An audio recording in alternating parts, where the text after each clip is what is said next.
permettez, nous allons débuter cette séance du Conseil. Alors, bienvenue à cette séance régulière du Conseil de la MRC de Maria-Chapdelaine du mois de mai. Alors, vous avez remarqué que nous n'avons pas débuté, moi c'est la première fois en 20 ans de vie politique que je ne débute pas une assemblée de conseil par la prière, mais selon le jugement de la Cour suprême, je pense que c'était de mise qu'on s'abstienne pour éviter tout imbroglio et toute poursuite. Alors, ce qu'on va faire dorénavant, c'est que je vais tout simplement me lever pour signaler aux gens que ça va être le début de la séance du Conseil. Donc, messieurs, dames, vous avez reçu les documents pertinents à l'Assemblée de ce soir. J'aimerais apporter une correction à l'ordre du jour. On va retirer le point 5.7.2 de l'ordre du jour et ajouter à autre sujet le PDRF à 6.1, 6.2 plasticide. Il était inversé. 6.2. 6.2, c'est parce qu'il était inversé. 6.3, acquisition de terrain MTQ. 6.4, Réfection des statuts. Ah, les statuts, c'est un drôle de mot. Hein, des consuls. Réfection des statuts. Consul, monsieur. On ne prie plus, mais on répare les statuts. Alors, 6.5, mon Dieu, un archéologue. Oui, ça a été écrit rapidement. Alors, une proposition serait dans l'ordre pour l'acceptation de l'ordre du jour, à moins que vous ayez d'autres points à rajouter. C'est bon. Ça va pour tout le monde? Alors, je vous en fais la proposition, M. le Préfet. Merci, M. Hébert. Dispense de la lecture des procès-verbaux. J'en fais la proposition, M. le Préfet. Merci. Adoption du compte-rendu du comité plénier du 24 mars. J'en fais la proposition, M. le Préfet. Procès-verbal du séance ordinaire du 8 avril 2015. Je le propose, M. le Préfet. Monsieur Rodrigue. Et adoption du procès-verbal de la séance spéciale du 9 avril 2015. Je fais la proposition, M. le Préfet. Alors, naturellement, tous ces procès-verbaux-là avaient été envoyés aux membres du Conseil et ont été analysés. Et au niveau du suivi, ça a été fait par l'administration. 4.1, ratification des comptes. M. Biron. Oui, après avoir fait la vérification avec M. Côté, Quentin et moi-même, une liste de chèques émis de 1 148 779 et une liste de paiements suggérés de la MRC, une première liste de 110 819, une deuxième liste de 91 994 et liste de paiements suggérés TPI, voirie et chemin pour une première liste de 131 110 pour un total de 333 923. J'en fais la proposition, M. le Préfet. Merci, M. Biron. Ça va pour tout le monde, la liste des comptes? 4.2, adoption des états financiers. On a le plaisir d'accueillir avec nous M. André Guy de la firme Mallette qui va nous livrer les états financiers pour la MRC et pour le TNO. Alors, M. Guy, à vous la parole. Merci beaucoup, Monsieur le Préfet. Donc, ça fait plaisir d'être avec vous ce soir pour vous livrer les états financiers. On sait que la MRC chapeaute l'esprit régional et l'esprit territorial pour les TNO. Donc, pour ce qui a trait à l'esprit régional de la MRC, nous avons fait un rapport d'auditeur, Monsieur le Préfet, dans lequel nous émettons aucune réserve. Ce qu'on mentionne, c'est que, dans notre opinion, on dit qu'à notre avis, les états financiers consolidés donnent dans tous les aspects significatifs une image fidèle de la situation financière de la MRC, et de même que les organismes qui sont sous son contrôle au 31 décembre 2014, ainsi que les résultats de leur activité et de la variation, et le flux de trésorerie pour l'exercice toujours terminé à cette date, conformément aux normes comptables canadiennes du secteur public. Donc, on a un état, c'est-à-dire un rapport des auditeurs qui est standard. En ce qui a trait aux chiffres, on a sorti un peu un extrait, c'est-à-dire un résumé, un condensé de vos états financiers. Donc, à ce qui a trait aux revenus de la MRC, esprit local, c'est-à-dire qu'on ne donne pas le coût consolidé, mais on prend l'esprit local. Les revenus s'élèvent à 11 639 518 pour l'exercice du 31 décembre. Les charges s'élèvent à 12 116 399, ce qui nous donne un excédent des charges sur les dépenses de 476 881 selon les normes comptables. Et on ramène ce résultat-là d'exercice selon la pour fin de taxation, c'est-à-dire que je viens diminuer le déficit de l'amortissement qui est de 557 000. Par contre, on vient rembourser en capital la dette à long terme de 354 000. Je viens aussi participer à des activités d'investissement pour 215 000. Et j'ai des affectations pour m'aider à financer ces projets-là de 240 383. Et durant l'exercice, on a reçu tout simplement une cotation, les cotes-parts de nos filiales ou de nos corporations dans lesquelles on a des placements pour un montant de 49 431 $, ce qui a comme impact de ramener le déficit de 476 000 à 200 338 $. À ceci, on vient déterminer votre excédent accumulé qui est non affecté, qui au départ s'élevait à 2 561 152 $. On vient tout simplement diminuer ce surplus-là des résultats de l'exercice, qui est de 200 000 et de 45 000 en moins, pour nous donner 2 313 231. Par contre, dans ce surplus-là affecté, il y a des surplus réservés et affectés pour un montant de 150 000 et de 1 883 610. Donc, notre surplus, qui est sous notre contrôle, sous l'administration d'aménagement, s'élève à 279 621 $, qui est composé principalement de l'administration de l'aménagement pour 123 990, 16 000 $ de la véloroute et de 139 000 $ pour une affectation externe des matières résiduelles. Toujours sous l'esprit régional de la MRC, on a édifié un bilan en date du 31 décembre. Donc, dans le bilan au 31 décembre, qu'est-ce qu'on retrouvait dans l'actif? On retrouvait premièrement de l'encaisse et des placements temporaires pour un montant de 3 723 000. Il y avait des comptes à recevoir pour 1 559 077. Des débiteurs pour un montant des comptes à recevoir pour 2 695 800. Et j'avais des prêts pour 130 000 $ et des placements à long terme faits dans les différentes corporations qui sont dans notre périmètre comptable pour un montant de 12 660 389 $, ce qui donne un total d'actifs de 20 768 998 $.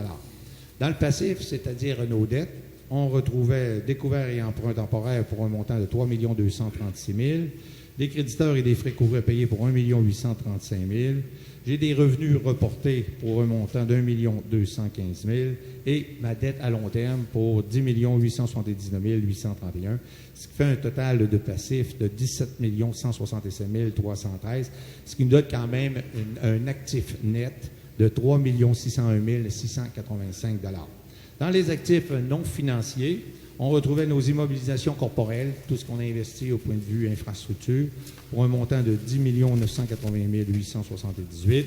Et j'ai des autres actifs, principalement des payés d'avance sur des contrats d'entretien et des frais d'amortissement sur les frais d'émission de dette à long terme pour un montant de 140 250 pour nous donner un grand total de 11 121 128 d'actifs non financiers pour un grand total de 14 722 000. À cela, je viens ajouter vos surplus, donc les excédents ou les surplus accumulés non affectés qui s'élèvent à 279 621 $. On a des excédents de fonctionnement qui sont affectés à une fin précise et réservés pour un montant de 2 033 610, ce qui fait un total de 2 313 231 $. Nous avons des investissements en cours qui ne sont pas financés présentement pour un montant de 3 177 653 et j'ai des investissements nets dans mes éléments d'actifs à long terme qui s'élèvent à 15 587 236 pour un grand total de 14 722 813 $. Donc, en gros, c'était le bilan et l'état des résultats de la MRC, l'esprit régional, au niveau du 31 décembre 2000. L'exercice terminé au 31 décembre 2014. La deuxième étape, c'est les TNO, les territoires non organisés. Donc, encore ici, on se doit de faire un rapport de l'auditeur indépendant. Et sans surprise, nous avons émis un rapport dans lequel on ne retrouve aucune réserve. On a une opinion dans laquelle on émet que ces états financiers-là, ils sont conformes au règlement et qu'on n'a aucune anomalie significative à l'intérieur de ces états financiers-là. Pour résumer, l'activité des TNO, qui est sous la gestion de la MRC, donc en constat, on a examiné des revenus pour un montant de 1 720 262 pour l'exercice toujours terminé au 31 décembre.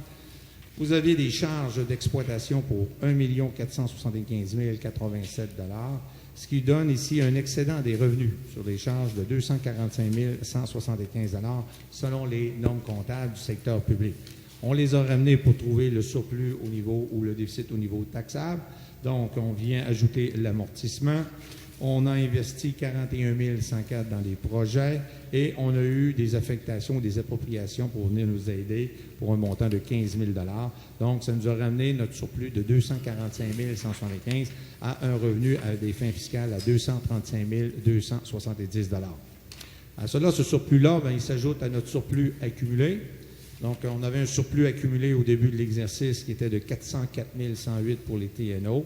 J'ajoute le 235 000 qui est le résultat de mon exercice, ce qui me donne un surplus accumulé de 639 378 et qui est non affecté à des fins précises. Par contre, on a approprié une somme de 3 200 $ de ce surplus-là pour l'exercice 2015, ce qui nous ramène notre surplus accumulé non affecté à 636 178 $. Chiffre qui va être reporté au niveau de votre bilan ou votre situation financière des TNO, toujours en date du 31 décembre.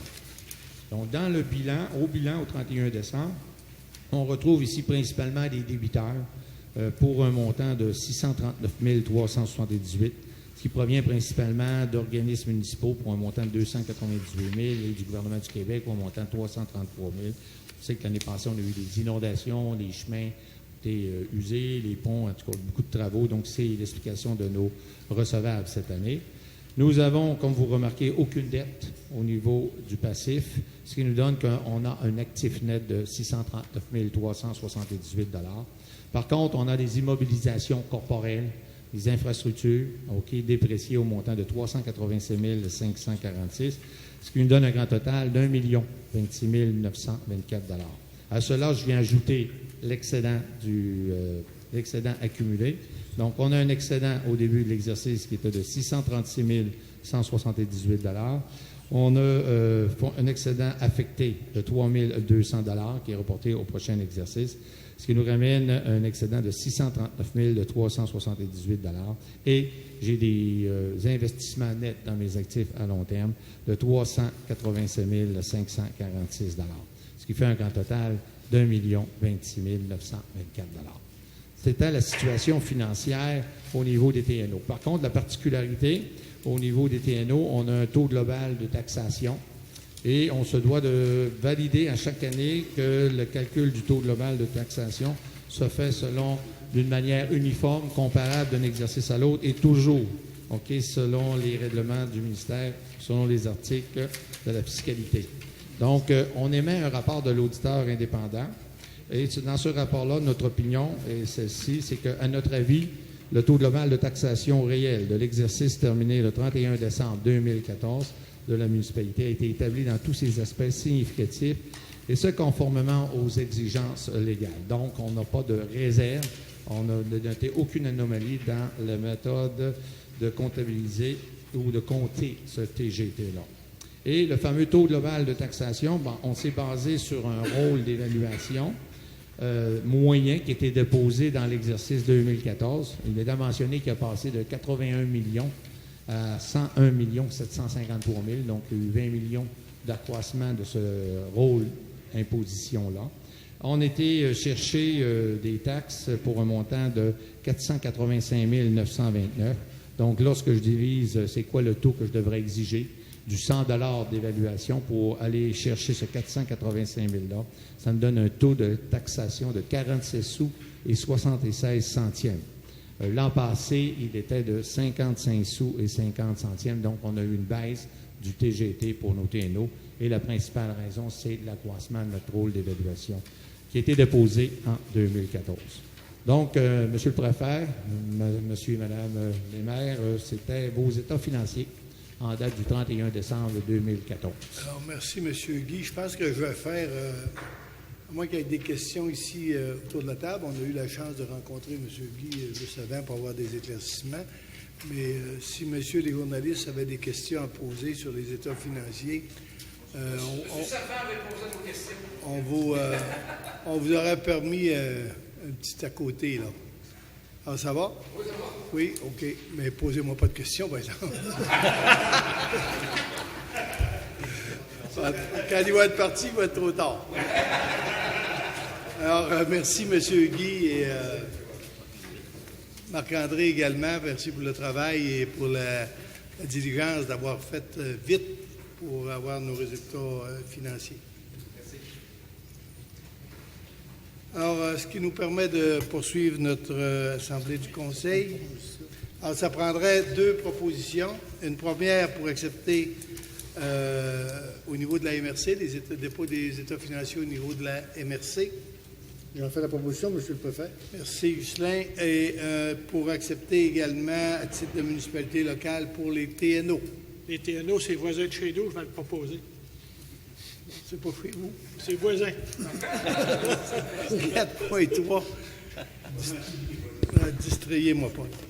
4.3, règlement 15-376 d'une adoption. On avait déjà passé un avis de motion visant à réaliser des travaux d'entretien dans le ruisseau Père Chiquette, un dossier qui dure depuis 1997. M. Potvin.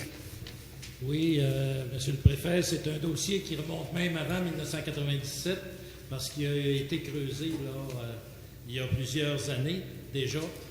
Avec les producteurs du secteur, ils nous ont demandé là, de prolonger les travaux qui avaient été réalisés l'an dernier. Donc, la dernière fois, nous avions passé notre motion. Aujourd'hui, c'est pour adopter le règlement pour la répartition des frais, répartition qui va se faire en fonction du nombre de pieds linéaires qui va être creusé sur chacune des propriétés. Donc, on vous en fait recommandation. Donc, ça prendrait un proposeur officiellement. J'en fais la proposition, M. le Préfet. Ça va pour tout le monde. 4.4, autoriser l'achat de matériel informatique afin de mettre en œuvre le conseil en ligne. Donc, le conseil de la MRC a décidé, étant donné tout l'ouvrage que ça demandait, préparer les documents sur papier pour Mme Lavoie, la secrétaire, et faire un rajout de dernière minute. Alors, on a décidé de suivre la mode et que le conseil de la MRC sera fait dorénavant en ligne, c'est-à-dire grâce à des tablettes, à peu près comme la ville de Lebola, Normandin, Albanel, Saint-Edmond. L'avez-vous? Non? Alors, nous avons procédé à des soumissions pour l'achat de matériel, M. Dubé. Oui, M. le Préfet, en fait, on avait 2 produits particuliers, des ordinateurs avec un écran de 11 pouces et de 13 pouces. C'est Son X Plus qui a rapporté la course dans le 11 pouces et Pega Informatique dans le 13 pouces. Donc, on va procéder dans les prochains jours aux commandes, là, en fonction de ce que les élus désireront avoir comme type d'ordinateur. Ça va pour tout le monde. Donc, vous avez à dire quel ordinateur vous voulez. Et pour les besoins ici, nous, ce qu'on a convenu, c'est que chaque maire paierait son ordinateur. Donc, il va lui demeurer personnel à la fin de son mandat. Alors, s'il fait un autre mandat, ben c'est à lui, il peut l'amener chez eux, il peut le prêter à sa femme, ses enfants, etc. Sinon, nous, on ne le ramassera pas à la fin parce qu'il va lui appartenir. C'est toujours un choix là, au niveau des conseils, soit que ça appartienne au conseil, soit que ça appartienne en privé. Et alors, nous, on a fait une soumission, on a décidé chacun qu'on allait l'acquérir personnellement, ce qui serait beaucoup plus simple pour le garder à la fin du mandat. Parce que c'est des ordinateurs des tablettes qui sont quand même le dernier cri, là. Alors, ça nous prendrait une proposition. J'en fais la proposition, M. le Préfet. Merci. Autoriser la signature d'un contrat avec la Société d'histoire et de généalogie, M. Dubé. Oui, M. le Préfet, en fait, c'est un point qu'on a traité au plénier. C'était pour finaliser le contrat, tout ce qui concerne la gestion de nos archives. Contrat qui, pour la 3e année, je pense, a été renouvelé suite à des négociations que nous avons eues. Et nous avons également ajouté dans ce contrat-là l'archivage, le début de l'archivage de nos documents papier et tout ce qui touche la gestion à l'interne de nos archives. Donc, un mandat complet qui va nous permettre d'ici quelques années d'être parfaitement conforme aux exigences gouvernementales concernant nos obligations. Une proposition. J'en fais la proposition, M. le Préfet. Merci, M. Perrault. Autorisant un appel de proposition pour le système de gestion documentaire de la MRC, M. Dubé. Oui, en fait, le système de gestion documentaire, c'est un système informatique qui va nous permettre justement de remplir les mandats qu'on a pris au point 4.5, également qui avait été discuté au plénier et accepté par l'ensemble des élus. Alors, une proposition pour accepter aller en appel de proposition. J'en fais la proposition, M. le Préfet. Merci, Mme Chasson. 4.7, gestion du personnel, autoriser l'embauche d'un technicien en inspection municipale, M. Dubé. Oui, c'est un remplacement d'une personne qu'on avait l'an passé. M. le Préfet, on a passé avec le comité des ressources humaines. On a rencontré quelques candidats, 5 candidats, en fait, on a eu d'excellents candidats. M. Pierre Bilodeau a obtenu le poste et devrait entrer en fonction dans les prochains jours. Alors, c'est par une proposition pour officialiser le poste à M. Bilodeau. Je vais en faire la proposition, M. le Préfet. Merci.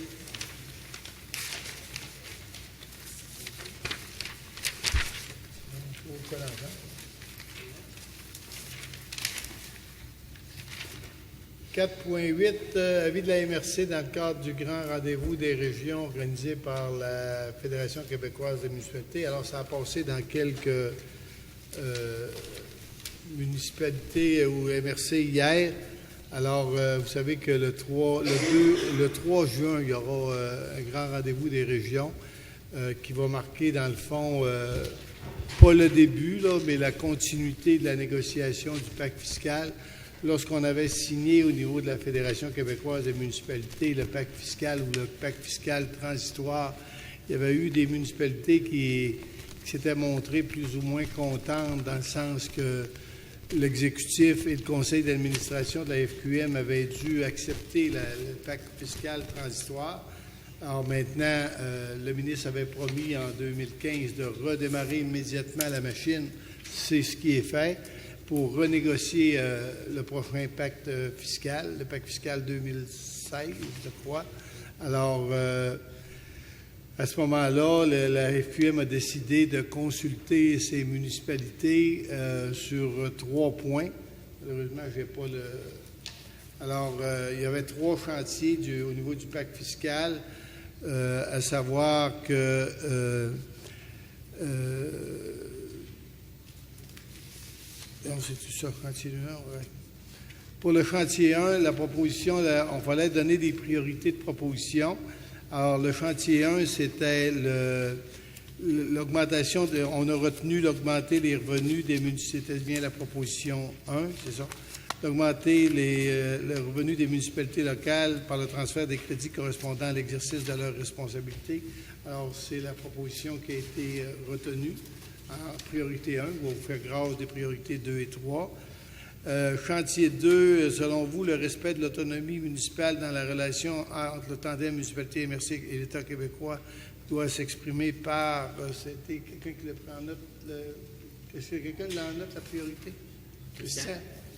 Tu l'as? Dans le chantier 2, quelle était la priorité? 1, 2 ou 3? Je pense que c'était la Chantier 2. C'était le chantier 2. C'est le deuxième élément, l'allègement des redditions de comptes. C'était la deuxième chose. C'était l'allègement des redditions de comptes exigées par le gouvernement aux instances municipales. On sait qu'à chaque fois qu'on reçoit une certaine somme d'argent, il faut en faire une reddition de compte. Alors, on trouve qu'il y a même des municipalités que la reddition de compte coûte plus cher que le montant quasiment qu'ils ont reçu. Alors, puis c'est tout un dédale là, administratif. Et pour le chantier 3, les leviers de développement, la MRC ici a priorisé que, selon vous, les municipalités locales et les MRC devront être dotées d'outils de levier de développement qui respecteront l'autonomie des MRC et des municipalités locales par des critères d'application qui permettront de tenir compte des particularités locales et régionales. Alors, c'est ce que les gens ici ont priorisé. Ça s'en va dans une table provinciale dès demain matin. Ça va être analysé. Et après ça, le 3, je serai accompagné de M. Mario Fortin, qui est préfet adjoint, de M. Mario Biron, qui va représenter... alors, Mario va représenter aussi le secteur géant. Mario Biron va représenter le secteur Saint-Eugène, Lorette, Saint-Stanislas et Yvan Pilote va représenter le secteur Périboncois, Saint-Augustin. Alors, c'est comme ça que je vais déterminer parce que j'avais le droit à 3 personnes qui m'accompagnaient. Donc, ça dure une journée. Et à la fin de la journée, on devrait provincialement déterminer les 3 priorités qui vont dicter des points de négociation dans le futur pacte fiscal. Ça va? Alors, ça prendrait une proposition pour accepter ce qu'on a travaillé tout à l'heure. Je le propose, M. Boivin. Merci, M. Hébert. 4.9, composition multisectorielle du comité de gestion de MC Santé. Alors, on avait des personnes, on avait déjà refait le listing là, de tous les maires qui représentent la MRC sur différents comités. Et pour MC Santé, on avait 2 personnes et on a décidé que ce serait la même personne qui représenterait le monde rural et la MRC, qui va être Mme Francine Chiasson. Je prends une proposition pour M. Pilote, merci. Exploitation du parc régional des Grandes-Rivières, autoriser la signature de l'entente avec les gestionnaires de l'organisme à but non lucratif. M. Fortin. Alors, comme vous savez, la MRC a créé une société de gestion du parc régional des Grandes-Rivières. Alors, la société a été créée et il fallait procéder à un protocole d'entente entre la MRC et la société qui encadre et qui définit les responsabilités de chacun des parties. Alors, nous, du côté du parc, on s'est rencontrés à quelques reprises avec les représentants de la MRC. Et ce soir, on vous dépose le protocole d'entente qui va encadrer la gestion du parc entre la MRC et la société. Je pense qu'il a été regardé aussi sur toutes les coutures à l'administration et au niveau de la société. Donc, ça prendrait une proposition pour accepter le protocole. Je vais faire la proposition, M. le Préfet. M. Côté, merci. Autoriser un 3e versement à l'organisme sans but non lucratif pour honorer ses obligations financières. M. Fortin, la demande. Alors, c'est ça, c'est que la MRC, on avait présenté des demandes budgétaires. Alors, la MRC nous a autorisé un montant. Et ce qu'on demande, c'est le versement de la 2e tranche là, de 50 000 là, pour opérer le parc des Grandes-Rivières. Qui nous amènera, je pense, à la moitié là, du montant prévu. Oui, sur un montant total de 200 000 on va être rendu à la moitié du versement. Prendre une résolution. J'en fais la proposition. M. Quentin. Autoriser l'OBNL à titre d'assuré additionnel à la police d'assurance. M. Christian Bouchard. Oui, en fait, on a demandé des solutions en collaboration avec M. Dominique Gobeil, qui est le directeur général de la Société de gestion.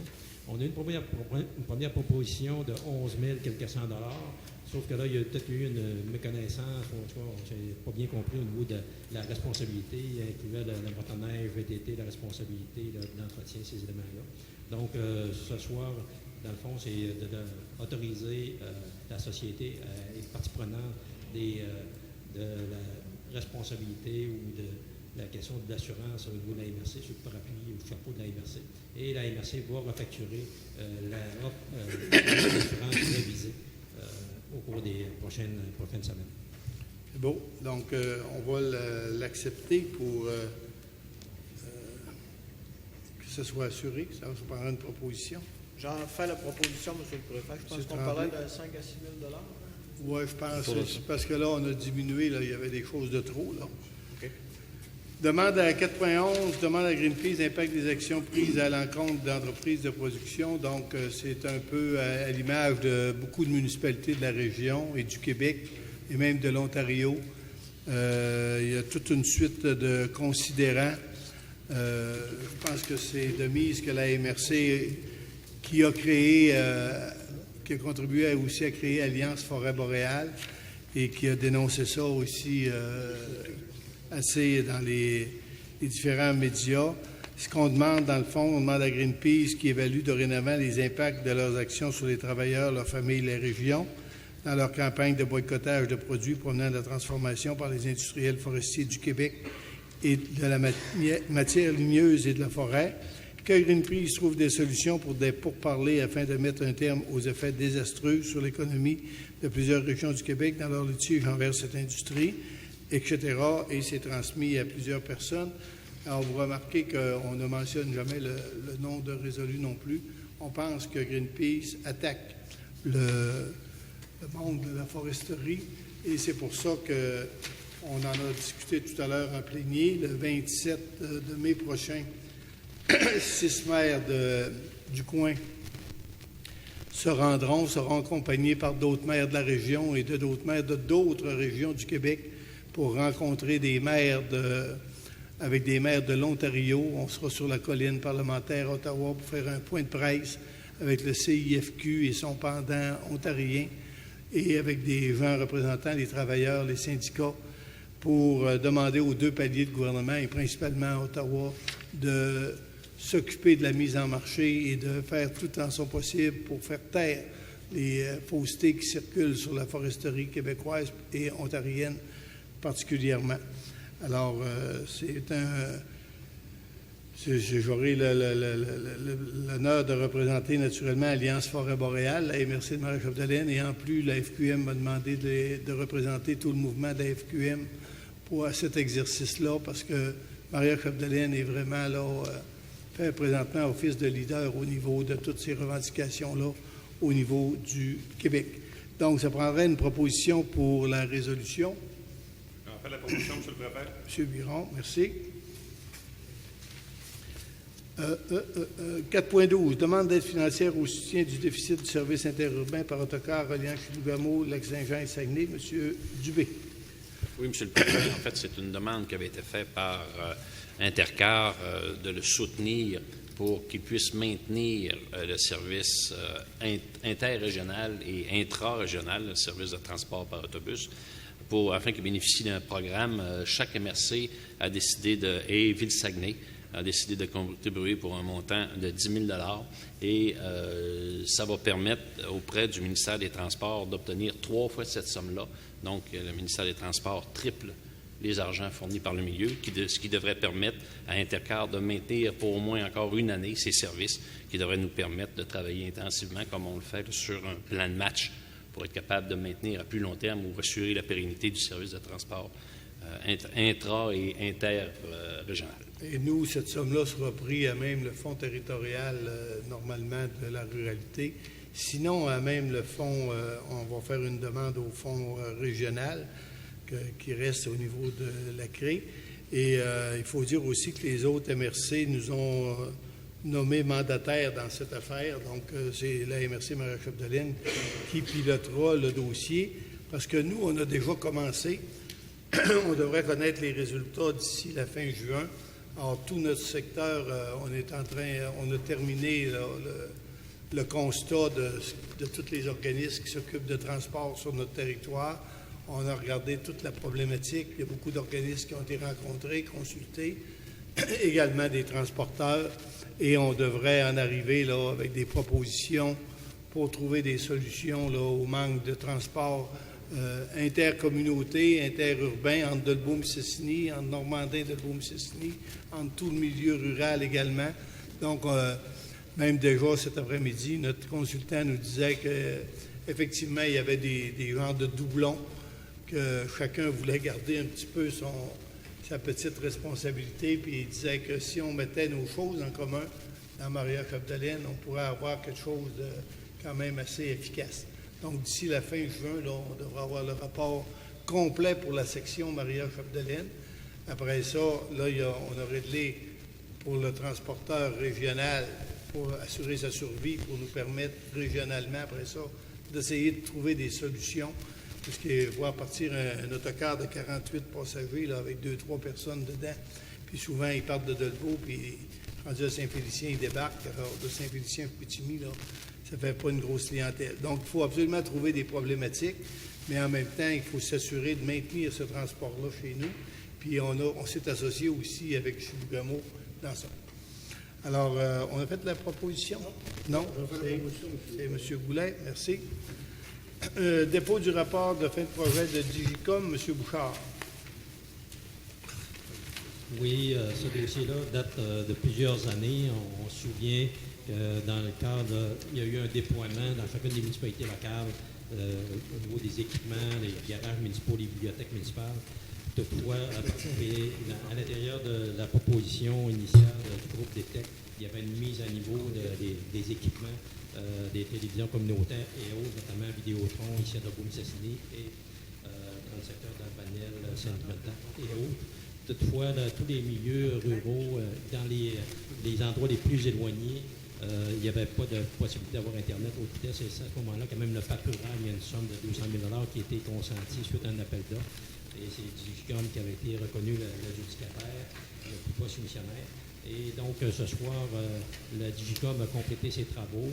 Il y avait une retenue suite à l'appel d'offres de 17 000 $, plus il y avait des travaux qui avaient été, des sommes qui avaient été consenties, mais qui avaient été retenues pour terminer là, de relier la dernière résidence au dernier bout, dans le dernier bout du rang. Donc là, ce soir, la recommandation, compte tenu que les travaux sont terminés, on vous recommande de libérer la caution et de verser le dernier montant pour les travaux réalisés récemment. OK, alors aux dernières nouvelles, là, tout fonctionne très bien dans tous les secteurs. On l'avait même, juste un petit rappel, on l'avait même dit à Digicom, si tu veux, les secteurs de villégiature, les gros secteurs de villégiature, si tu es capable de les desservir, occupe-toi-en. Donc ça, c'était sa propre responsabilité, mais tout ce qui est milieu rural ou urbanisé, à partir durant Saint-Michel à Péribonca, de la municipalité de Péribonca, aller jusqu'à Girardville, jusqu'à Saint-Edmond, Saint-Thomas, donc Beauvert, tout le monde, on peut dire qu'on est couvert à 100%, mais c'est sûr et certain que ce n'est pas tout le monde qui s'est branché, par exemple. Et je vous rappelle qu'il y avait un tarif très spécial là, quand on a fait cette opération-là. C'était 39 $ par mois plus 100 $ pour se faire brancher. Hein? De mémoire, c'était ça. Donc, ça prendrait une proposition pour accepter le rapport et surtout pour lui faire ses versements. Je vais faire la proposition, M. Merci, M. Tremblay. Ça fait quand même 5 ans là, qu'on a... Plus de 5 ans que l'opération était commencée, mais le mandat officiel a été donné au moins là 5 ans. Aménagement et développement, adoption du bilan des actions. Donc, les fonctionnaires à MRC ont produit le bilan des actions. C'est par catégorie. Aménagement, développement, transport, communication. Vous avez ressources naturelles, milieu hydrographique, sécurité, tourisme. Alors, chacun des secteurs, il y a eu 2 pages là, écrit très petit, d'actions. Ça va dans autant la téléphonie cellulaire qu'on vient de parler, l'amélioration du transport en commun, contrer la dévitalisation, le parc industriel régional, le parc régional des Grandes-Rivières. Donc, toutes les actions que la MRC entreprend dans une année sont listées. On a les échéanciers, on a parce que le gouvernement, quand on parlait de reddition de compte tantôt, là, c'en est une. Alors, le gouvernement nous demande qu'est-ce qu'on a fait avec l'argent qu'on a eu. Alors, il y a le budget, il y a le réel qui était dépensé. Et je pense que au niveau du bilan 2014, l'aide de 126 900 $ là, a été c'est ça qui compte le plus. Là. Donc, on a fait notre édition de compte pour une aide de 126 900 $. On a réinvesti dans le milieu en action. Alors, ça prendrait une proposition pour accepter ce bilan d'action-là. Merci, M. Luc. Demande de financement pour le projet de caractérisation de restauration des bandes riveraines du lac Saint-Jean, M. Poitvin. Oui, l'OBV du lac Saint-Jean a déposé un projet au 3 MRC Saint-Turin-Lac Saint-Jean, projet qui vise à caractériser les emplacements qu'on retrouve le long des rives, justement, du lac et de certains de ses tributaires. Ce projet-là va nous permettre d'avoir différentes données qui, par la suite, pourront nous être utiles dans le cadre de plusieurs projets. Donc, la demande est sur 3 ans pour un montant de 7 200 $. On vous en fait la recommandation sous condition que les 2 autres MRC participent. Ça va? Alors, j'en fais proposition, M. Villeneuve. TPI 1, 2, 3, 5, 3, 1, 5, 3, 2, 5, 3, 3, 5, 3, 4, c'est des résolutions. 5, 3, 1, adjudication du contrat d'honoraires professionnels et techniques en foresterie pour 2015. Donc, on est allé en appel d'offres sur invitation. Les gens ont déposé et on a le compte-rendu fait par M. Stéphane Gauthier. Donc, on va attribuer le service technique et professionnel à la Société sylvicole de Mistassini pour un montant de 54 556. Alors, on leur attribue le mandat, c'est ça, Jacques? Oui, en complément, si vous permettez, dans le fond, c'est une estimation des coûts. On a estimé le nombre d'heures nécessaires pour réaliser le travail, donc le montant peut être un peu moindre ou un peu plus, dépendant du nombre d'heures. Il est payé à l'heure un coût qui est estimé. Reboisement, et donc ça prendrait 5.3.1, ça prendrait une résolution. Je vais faire proposition, M. le Préfet. M. Perrault, 5.3.2, c'est pour le scarifiage hydraulique et le reboisement. C'est la coop forestière de Gérardville pour des montants de 70 000 et 21 000. Ça prendrait une résolution. C'est été analysé. J'en fais la proposition, M. le Préfet. Merci, Mme Francine. 5.3.3 pour la location d'une pelle hydraulique pour l'année 2015. Alors, on en a deux, une du Fourré Frères et une transport de Guy Harvey pour 13 500 chacune. Ça prendra une proposition.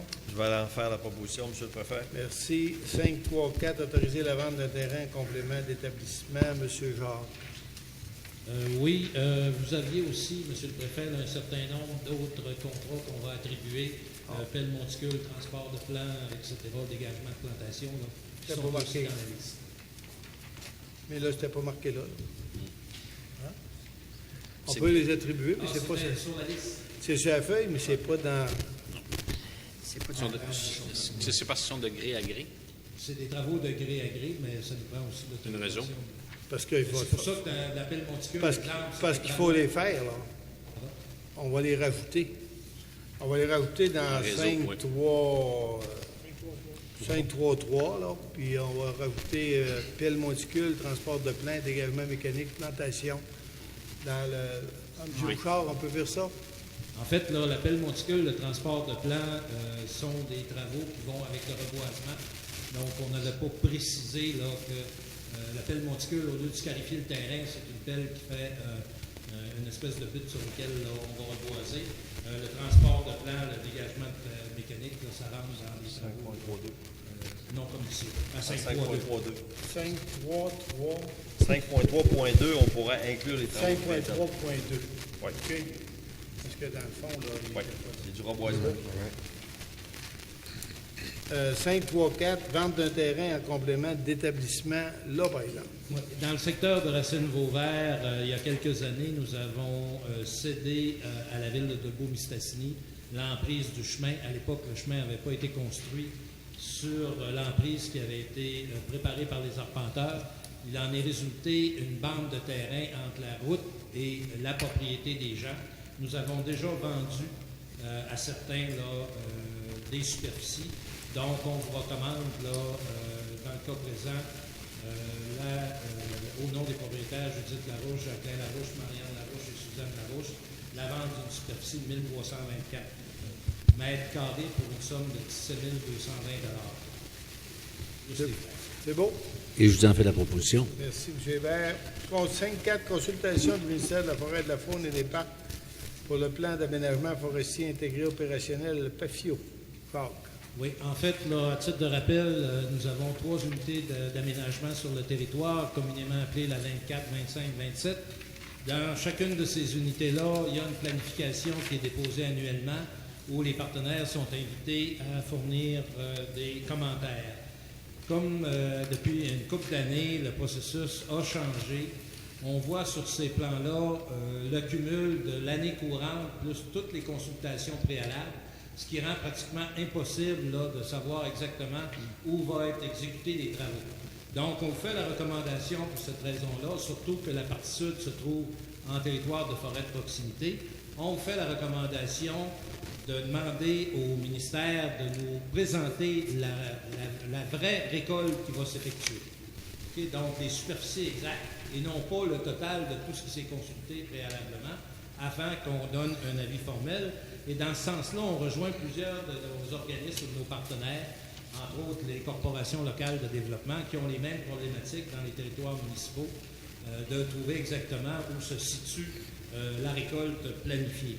À ça aussi, on va ajouter, comme depuis quelques années aussi, ce territoire-là au sud, on a une entente avec le ministère par lesquelles on a convenu d'un volume maximal qui devait être prélevé, afin de protéger justement le territoire de forêt de proximité si un jour on peut avoir une politique à ce sujet. Donc, on vous recommande encore cette année de, justement, rappeler au ministère cette entente-là et, si vous voulez, de prendre en compte, en finale, l'ensemble des autres commentaires qu'on prenne les EC, les corporations, les pourvoiries par rapport à la récolte planifiée. Alors, comme vous voyez, c'est assez technique quand même, là. Alors, ça prendrait une proposition pour acheminer ça. On fait la proposition, M. le Préfet. Merci. 5.5. Délégation de gestion des baux de villégiature, autoriser la vente d'un terrain sous bail. Alors, c'est un terrain qui M. Yannick Morin a analysé, aménagement du territoire, inspecteur. Alors, il a analysé à 2,75 du mètre carré, un terrain qui va être vendu à M. Gosselin Genet. Alors, cette vente est conforme, alors ça prendra une proposition. Ça représente plus ou moins 4000 mètres carrés. Alors, prendra une proposition. Je vais faire la proposition, M. le Préfet. Merci. Au niveau 5-6, approbation des progrès suite au dernier appel de proposition. Donc, on avait tenu cette journée-là à Normandin. Alors, on a accepté 22 projets pour un montant global de 216 653 $. À ça se rajoute le projet des Petits Pirates de Saint-Thomas-Didyme pour un montant de...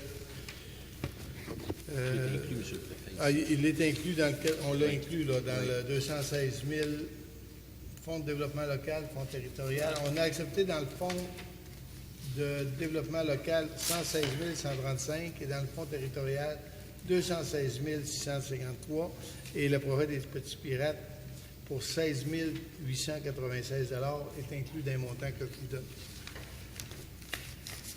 Faire proposition. Alors, ceux qui étaient là, je sais que m'a donné les journalistes, on avait fait le bilan, là. Il fallait l'accepter officiellement pour envoyer l'argent. C'est proposé? Oui, c'est Merci. proposé. Belloroute, autoriser un appel d'offres visant à réaliser des travaux de réfection de la chaussée à Mastoya-Charles. Donc, on vous rappelle que nous sommes la MRC mandataire et qu'au cours de 2015, début 2016, on aura à planifier et à exécuter un peu plus de 2 millions de dollars de travaux. On débute ce soir en vous demandant l'autorisation d'aller en appel d'offres pour un projet évalué aux environs de 220 000 $. Le montant a été réajusté par rapport à l'estimé qu'on vous a soumis. Vous voyez en marge, là, le montant de 220 000 a été rajouté. En fonction des derniers prix, là, que ce printemps, on sait que les prix sont beaucoup plus bas. Les entrepreneurs ont moins d'ouvrages, donc les prix, justement, sont réajustés. C'est des travaux d'une piste cyclable qu'on va réaliser à Mastoyac. Et dans ce sens-là, la communauté nous a demandé de prendre l'entière responsabilité au niveau de l'exécution, appel d'offres, exécution, etc. Donc, nos frais vont être à l'intérieur du projet de manière, justement, là, à répondre à la demande de la municipalité. Mais genre, ce qu'on a, nous autres, c'est un estimé des coûts de l'ingénieur. Oui, c'est un estimé des coûts réalisé par l'ingénieur. Vous avez aussi le plan, qui est joint. Donc, c'est des estimés que je vous rappelle qui ont été faits l'année dernière, avec les prix de l'année dernière. Mais on a justement commencé à ouvrir des contrats un peu partout ce printemps. Et du côté du civil, les entrepreneurs ont abaissé énormément leurs exigences. C'est ça, il faut aller en appel d'offres des journaux. Là. C'est qu'on va en appel d'offres. C'est justement ce soir, ce qu'on vous demande, c'est l'approbation d'aller en appel d'offres pour faire réaliser. Et ça, c'est des appels d'offres SAO. SAO. 5.8. Donc, ça prendrait une proposition. M. Tremblay, oui. Merci. J'aurais le droit de la faire, la proposition, parce que sur la véloroute, vous êtes apercevoir, mais là, c'est juste l'appel d'offres. Non, même si tu n'es pas sur la véloroute, tu es correct. Du moment que tu as de l'asphalte. On va t'envoyer une contribution. 5.8. Requête adressée à CPTOQ promet de renouveler le permis d'exploitation d'une gravière. Oui, en fait, là, à chaque année, il faut renouveler là, les demandes à la CPTAQ. Je vous rappelle, entre autres, nous avions déjà adressé une résolution à la commission parce que certains bancs d'emprunt renouvelés on demandait aux entrepreneurs de déposer un engagement. Donc, ce soir, ce qu'on vous demande, là, c'est l'autorisation de déposer le renouvellement là, de la gravière auprès de la Secrétaire. C'est pour la gravière de M. Fernand Boilard, qui était à Excavation Fernand Boilard, à Girardville. C'est ça? Oui. Une proposition? J'en fais la proposition, M. le Préfet. Merci. Requête adressée à CPTAQ afin de diminuer le temps d'intervention et de mise en œuvre pour l'implantation de résidences sur le territoire de la MRC, Jacques. Oui, en fait, là, tout va dans le sens là, des demandes qu'on a déjà adressées, les îlots, etc. On vous suggère de déposer une requête auprès de la Commission afin justement que les délais soient réduits pour donner une réponse dans le dossier. Je vous rappelle qu'on avait déjà adopté une résolution similaire à ça, dans la mesure où on se rend compte depuis une couple d'années que la Commission prend de plus en plus de temps avant de nous répondre. C'est bon? Donc, c'est pour avancer le processus. On en a 2-3 comme ça. J'en fais la proposition, M. Bourret. Merci. Requête encore là à CPTAQ pour autoriser la municipalité de Saint-Thomas à agrandir son système existant d'épuration des eaux usées. Oui, en fait, la municipalité de Saint-Thomas désire agrandir son système existant d'épuration des eaux usées. Ce système-là va nécessiter un agrandissement à l'intérieur de la zone agricole permanente. Dans le fond, ce qu'on appuie la municipalité, on vous suggère d'appuyer la municipalité dans sa demande à la secrétaire. C'est bon? J'en fais la proposition. Tremblay. Remboursement des frais assumés par les associations de villégiateurs. Alors, lorsqu'il y a eu des bris l'année passée dans les secteurs de villégiature, la MRC avait réclamé au nom des associations de villégiateurs, à même sa facture, on avait réclamé les bris que les associations avaient payés ou les EC. On leur avait dit, garde, nous, on fait la demande de remboursement au ministère. Si le ministère nous rembourse dans un certain pourcentage, on va vous rembourser le même pourcentage, parce qu'il fallait être honnête dans ça aussi. Alors, comme on a bien travaillé notre affaire, on a eu un remboursement de 67 % au niveau du ministère, ce qui fait que les associations là, qui avaient demandé il y avait 50 352 piastres d'admissible de travaux. Donc, on va rembourser un montant de 33 735,90 aux différentes associations qui ont fait des travaux. Alors, je prendrai une proposition pour accepter ça. J'en fais la proposition, M. le Préfet. Merci. Alors, ils vont pouvoir réparer leur chemin cette année. Requête adressée à CPTAQ afin de diminuer le temps, c'est la même chose que tantôt, c'est pour la construction du pont à hauteur du Pont Serré, c'est le pont de la 11e fuite, ça? Oui, justement, Monsieur le Préfet, dans le fond, la résolution, c'est le titre exact va être que la résolution par laquelle vous renoncez à votre délai. Okay? Parce que lorsque la Commission donne l'avis préliminaire, elle donne un délai de 30 jours pour répondre. Donc, on a demandé à la municipalité de Girardville, ainsi qu'aux propriétaires et aux intervenants, pour réduire le délai. Justement, on vous adresse la même demande ce soir, que vous êtes d'accord avec le projet. Donc, vous renoncez à votre délai de 30 jours pour vous prononcer. Ça va? Oui.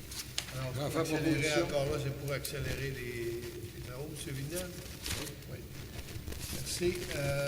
Autre sujet, 6.1, PDRF, solde des travaux, Jacques. Oui, on vous rappelle qu'à la fin de l'automne dernier, nous avons dû arrêter de faire des travaux, notamment en raison de la température. Il restait un solde d'un peu plus de 150 000 $, montant pour lesquels on a déjà acheté des ponceaux et pour lesquels on vous recommande l'exécution, on vous a fourni une liste de travaux pour lesquels vous pourriez investir. C'est des travaux de bris de chemin pour la plupart qui avaient été réalisés non réalisé l'automne dernier, ainsi qu'un projet avec la Corporation d'aménagement forêt de Normandin, qui est l'habitat de l'Hudsonie tomateuse, qui est une plante qui a été jugée rare à un moment donné, mais pour lesquels des travaux dans une phase d'expérimentation sont nécessaires. Donc, vous avez la liste devant vous pour lesquels on vous fait des recommandations d'un montant pour la dizaine de cas qui vous est présenté. Ça, c'est nous autres qui vont aller poser ça. Alors, ça, c'est l'autre partie de la résolution. Monsieur le Préfet, je vous rappelle qu'à l'automne dernier, nous avions nous-mêmes engagé un surveillant. Donc, ce qu'on vous recommande cette année, c'est de procéder avec un ou deux entrepreneurs parce qu'il faut compléter les travaux au plus tard pour la mi-juin, de manière à ce que le rapport rentre pour la fin juin au ministère.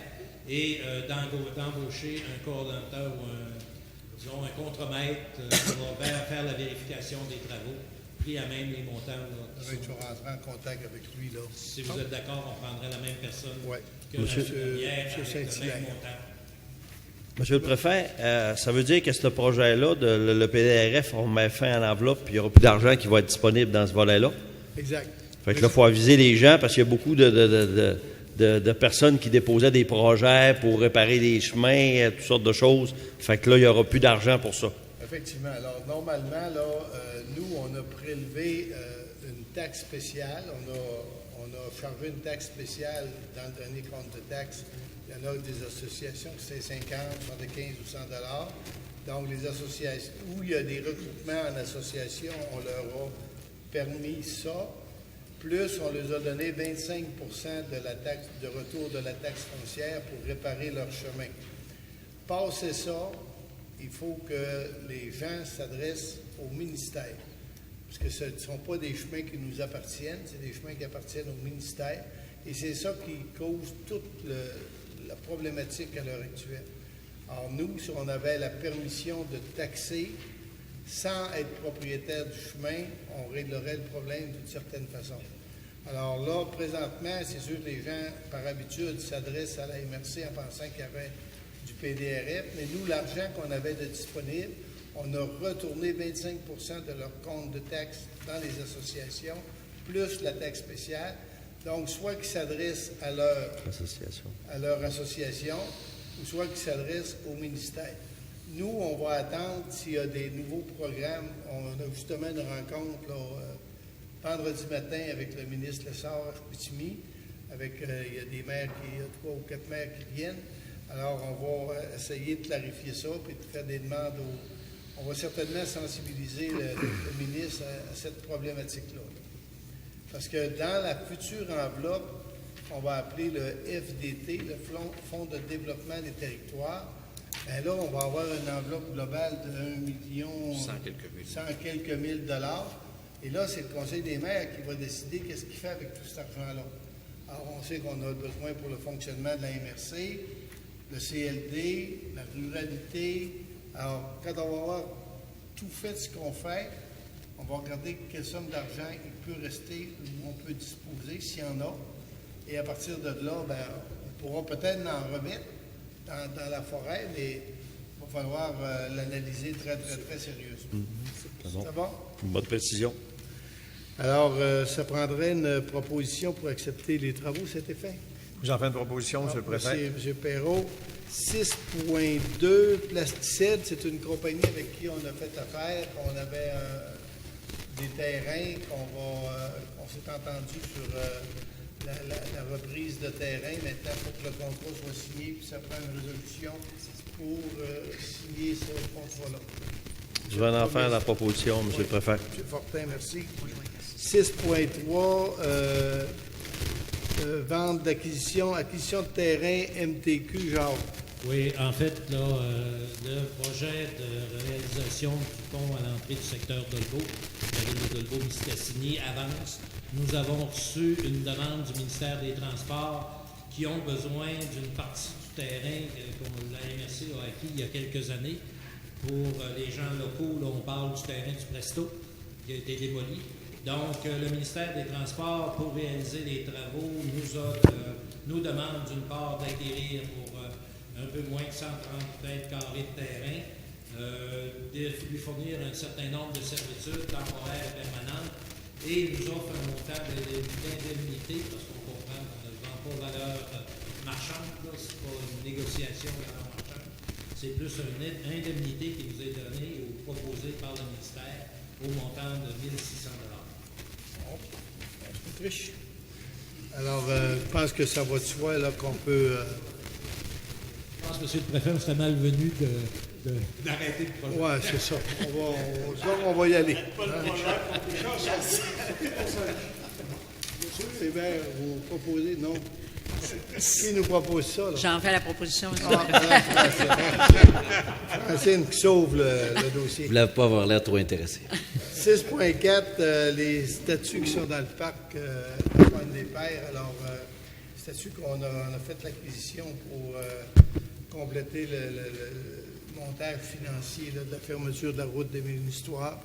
Donc, chaque statut qui est là, blanche, représente une municipalité.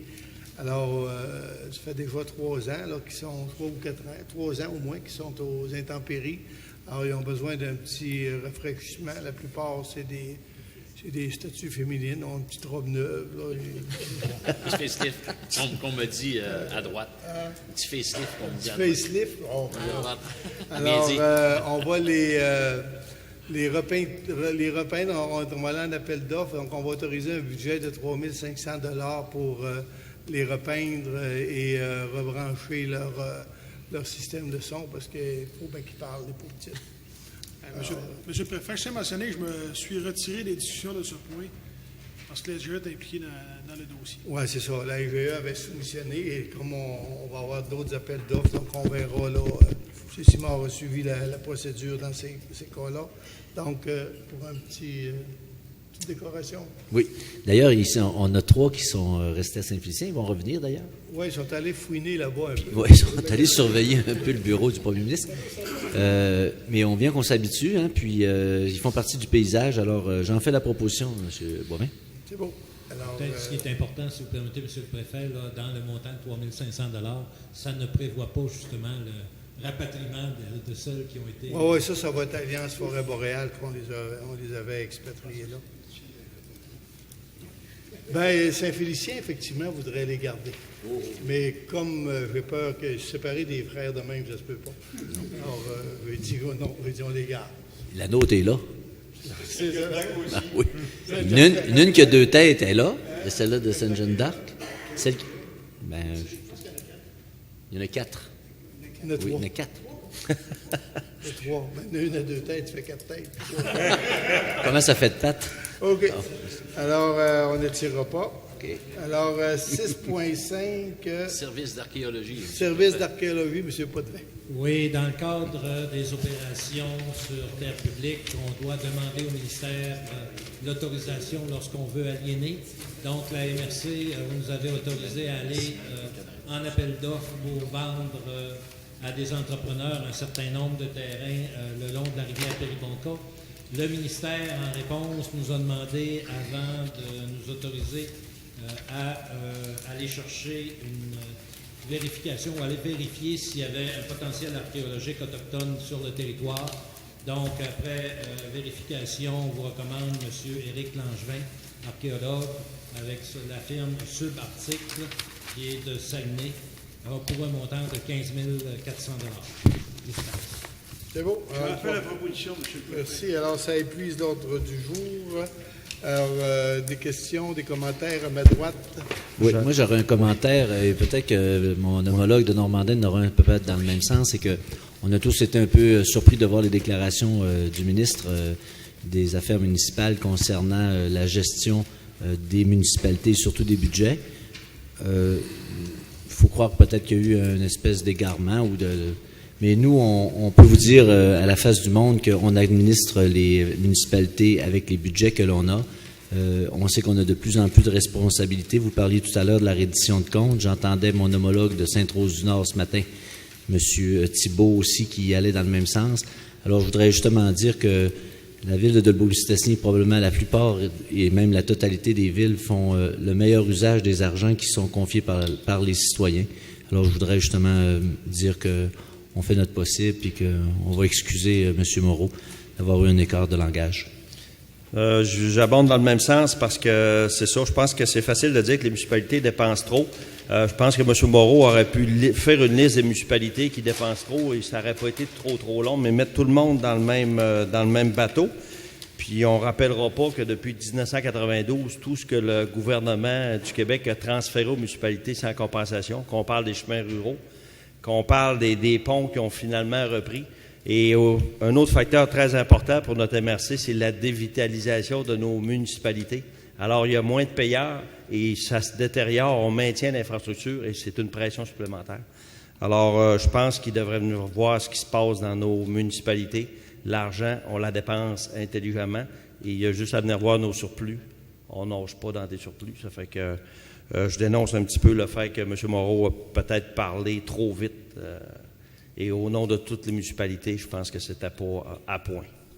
C'est beau.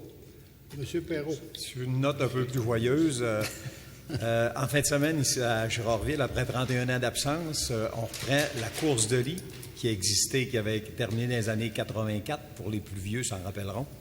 Ça fait que c'est une journée d'activité complète. Ça commence vers 10 heures, c'est des courses de lit jusqu'à 3 heures, jusqu'à environ 4 heures pour les finales.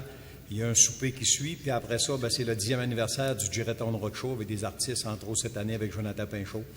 J'invite la population à venir nous voir. Et si, dans votre course de lit, si jamais vous trouvez un matelas, il y en cherche un à Québec. Oui, pas de problème. D'autres choses? Monsieur de la presse.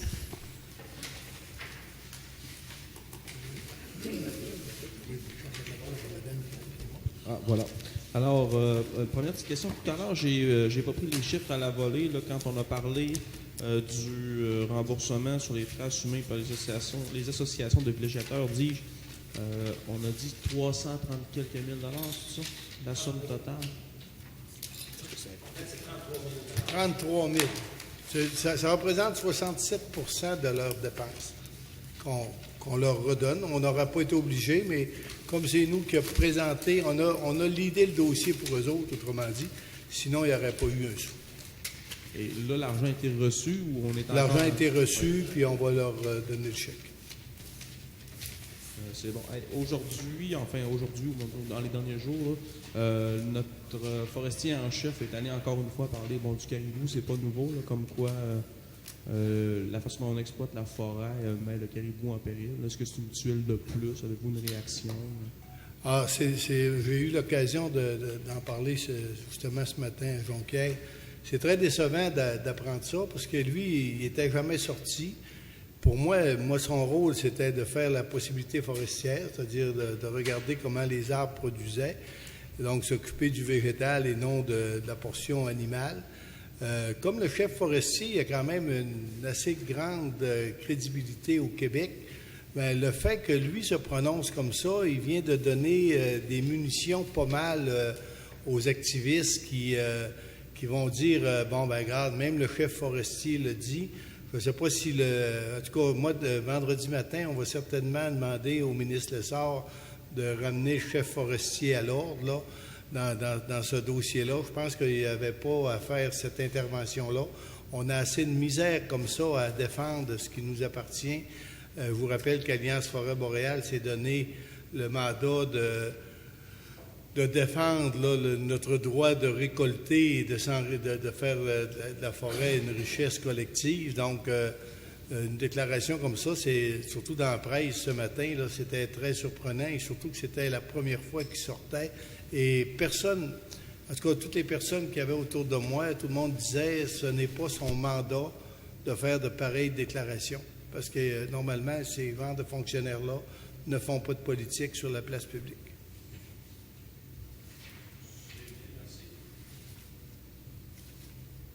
C'est beau, M. Darrecken? Merci. Alors, merci tout le monde. Levez l'Assemblée, M. Tremblay.